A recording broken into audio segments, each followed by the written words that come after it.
আগামী ৩ বছরের মধ্যে বিশ্বজুড়ে সাইবার নিরাপত্তা ভেঙে পড়তে পারে। কোয়ান্টাম কম্পিউটার ব্যবহার করে ব্যাংক, আর্থিক প্রতিষ্ঠান সহ নানা খাতে আসতে পারে একের পর এক সাইবার হামলা। এমন শঙ্কা প্রযুক্তিবিদদের। দেশকে সুরক্ষিত রাখতে এখনই কোয়ান্টাম সেফ প্রোগ্রাম চালু করার তাগিদ সংশ্লিষ্টদের।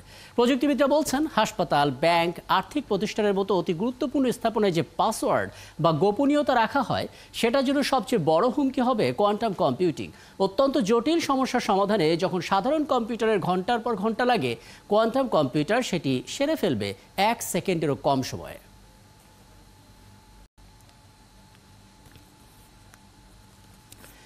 কোয়ান্টাম কম্পিউটিং নিয়ে পাল্লা দিয়ে কাজ করে যাচ্ছে যুক্তরাষ্ট্র, চীন, রাশিয়া, ব্রিটেন, এমনকি পাশের দেশ ভারতও চলতি বছরে বিশাল অঙ্ক বিনিয়োগ করেছে এই কোয়ান্টাম কম্পিউটিং খাতে, এবং সেই বিবেচনায় বাংলাদেশকেও এই খাত নিয়ে ভাববার তাগিদ সংশ্লিষ্টদের।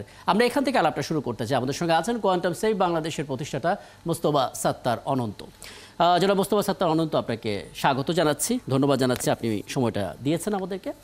আমাদেরকে শুরুতে একটা ধারণা দেবেন, মানে কেন বলছেন আগামী ৩ বছরের মধ্যে বিশ্বের প্রচলিত সিকিউরিটি সিস্টেম তাসের ঘরের মতন ভেঙে পড়বে, মানে ঘটবেটা কি আসলে?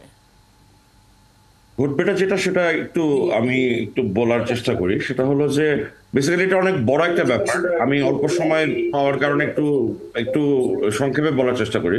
জি, বেসিক্যালি কোয়ান্টাম কম্পিউটারে এতগুলা কিউবিট হয়ে যাবে। এখন হচ্ছে আইবিএম এর তৈরি করা হাইয়েস্ট পসিবল কিউবিট হচ্ছে 1124। এখন জন্ম সনদ দিয়ে খোলো বিকাশ স্টুডেন্ট অ্যাকাউন্ট, নিজের বিকাশ নিজে কর। হ্যাঁ, কিন্তু কোয়ান্টাম কম্পিউটারের এত কিউবিট হয়ে যাবে 3 বছরের মধ্যে যে পৃথিবীর সব সিস্টেম তাসের ঘরের মতো ভেঙে পড়ে যাবে। সব security system, RSA, Diffie Hellman, elliptic graph cryptography, এই তিনটাই হচ্ছে বেসিক অ্যাসিমেট্রিক ক্রিপ্টো সিস্টেম। পৃথিবীর সব সিকিউরিটি সিস্টেম এই তিনটার উপরে দাঁড়ায় আছে। বেসিক্যালি তিনটা তাসের ঘরের মতো ভেঙে পড়ে যাবে কোয়ান্টাম কম্পিউটার যখন তার ফুল স্কেল কিউবিট অ্যাটেন্ড করবে। তো ফুল স্কেল কিউবিট কবে অ্যাটেন্ড করবে সেটা হচ্ছে NSA, national security agency, American, ওরা বলতেছে 3 থেকে 5 বছরের মধ্যে ম্যাক্সিমাম। তো আরেকটা মজার কাহিনী বলি। আইবিএম এর কোয়ান্টাম সেফের গ্লোবাল হেডের সাথে একটা মিটিং করতেছিলাম 4-5 সপ্তাহ আগে। তো সে আমাকে বলতেছিল যে ওয়ালমার্টের সিআইএসও আইবিএম এর গ্লোবাল সিইও কে জিজ্ঞেস করছিল যে স্যার, আমরা কবের মধ্যে কোয়ান্টাম সেফ অ্যালগোরিদম আমাদের আমাদের সিস্টেম ইমপ্লিমেন্ট করতে হবে। তো সে বলছো, দেখো কোয়ান্টাম কম্পিউটার আমরাই তৈরি করি, বাদ দাও, এই প্রশ্ন বাদ দাও, আমি তোমাদেরকে ভয় লাগাতে চাচ্ছি না। তো সেকেন্ড টাইম যখন ওয়ার্ল্ড মার্টের সিআইএসও জিজ্ঞেস করছে আইবিএম এর সিইও কে, তখন সে বলছে take not more than 3 years, 3 বছরের বেশি সময় নিও না। এবং national NIST, national institute of standard technology, যারা গ্লোবাল স্ট্যান্ডার্ড সেট করে, তারা কিন্তু 2016 থেকে কাজ করতেছে। 2023-এ এসে তারা 64টা অ্যালগোরিদম 2016-তে জমা পড়ছিল। তার মধ্যে থেকে 4টা অ্যালগোরিদম তারা সিলেক্ট করেছে কোয়ান্টাম সেফ অ্যালগোরিদম এই 2023-এ এসে।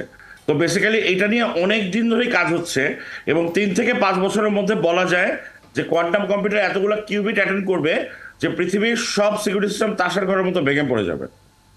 পরিষ্কার। মানে তাহলে বোঝা যাচ্ছে যে একটা অসীম ক্ষমতা চলে আসবে যদি কোয়ান্টাম কম্পিউটিং সিস্টেমটা পুরোপুরি ফুল ফেজে তাদের কাজটা শুরু করে। এখন বিষয় হচ্ছে, কোয়ান্টাম কম্পিউটিং যদি নিরাপত্তার জন্য হুমকি হয়, তাহলে সেটা সমাধানের জন্য তো কোয়ান্টাম নিরাপত্তা দরকার, কোয়ান্টাম সেফ দরকার। সেটা আসলে কিভাবে হবে পরিকল্পনার জায়গাটা কি? কোয়ান্টাম সেফের ব্যাপারটা একটু বলার চেষ্টা করি। বেসিক্যালি কোয়ান্টাম সেফ করার জন্য যে কোয়ান্টাম কম্পিউটার এনে আমাকে কোয়ান্টাম সেফ করতে হবে এমন কোনো কথা নেই। বেসিক্যালি কোয়ান্টাম সেফ করতে হলে আমাকে অ্যালগোরিদমগুলো কল করতে হবে। ওই যে 4টা অ্যালগোরিদমের কথা বললাম, এনআইএসটি যে 4টা অ্যালগোরিদম সিলেক্ট করেছে, ওটা হচ্ছে হাইব্রিড মোডে। আমি একটু প্রসেসটা একটু বলি। প্রথম হচ্ছে ডিসকভার করতে হবে যে আমাদের সিস্টেমে আমরা যেসব সোর্স কোড আমাদের লেখা, যেসব প্রোগ্রাম আমাদের তৈরি করা, সেসব প্রোগ্রামে আমরা কোথায় কোথায় ক্রিপ্টোগ্রাফিক ফাংশন ইউজ করেছি। তারপর হচ্ছে অবজার্ভ করতে হবে কোনগুলা। যেমন ধরেন কিছু কিছু সলিউশন আমাদের নিজেদের লেখা না, যেমন মাইক্রোসফট, ওরাকেল, তারপর হচ্ছে বিভিন্ন থার্ড পার্টি লেখা, ওগুলো সোর্স কোড আমাদের কাছে নাই, রাইট? জি। সোর্স কোড না থাকার কারণে হচ্ছে আমি দেখতে পাচ্ছি না কোথায় কোথায় হচ্ছে আমি ক্রিপ্টোগ্রাফিক ফাংশন ইউজ করেছি। তো সেই সব ক্ষেত্রে অবজার্ভ করতে হবে যে ওই এন্ড পয়েন্টগুলা কি ধরনের ক্রিপ্টোগ্রাফিক হ্যান্ডশেকিং করতেছে। এরপরে হচ্ছে এই অবজার্ভ এবং ডিসকভার করার পর হচ্ছে আমাকে একটা সিবম তৈরি করতে হবে, ক্রিপ্টোগ্রাফিক বিল অফ ম্যাটেরিয়াল।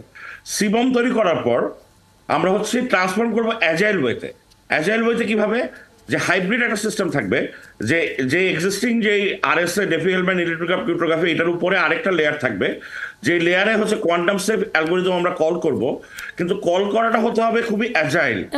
বুঝতে পারছি মানে আলোচনাটা একটু গভীর হয়ে যাচ্ছে, কারণ সাধারণ মানুষ হয়তো বুঝবে না, তবে এটুকু তো মানুষ আসলে বুঝতে পেরেছে যে কোয়ান্টাম সেফ করাটা খুব জরুরি এবং সেই ফিল্ডটা আমরা করতে পারছি।